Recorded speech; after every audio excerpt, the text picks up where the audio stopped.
Hello viewers, in this video I am going to show you how you can create product from the POS order screen.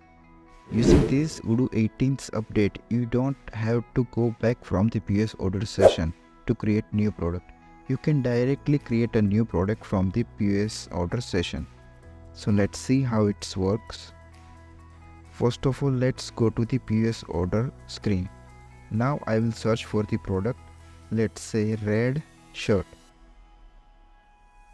Red t-shirt. So red t-shirt product is not available in this list.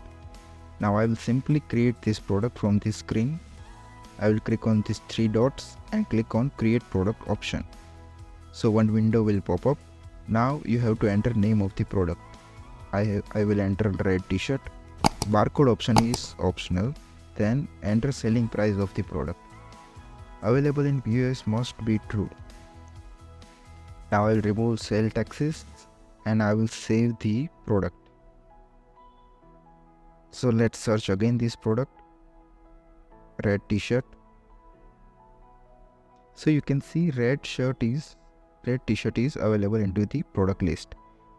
Let's add into the cart, select the customer and move to the payment.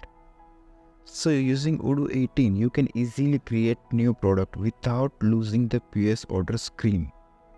Thank you for watching this video. If you want more videos, then please stay connected with us.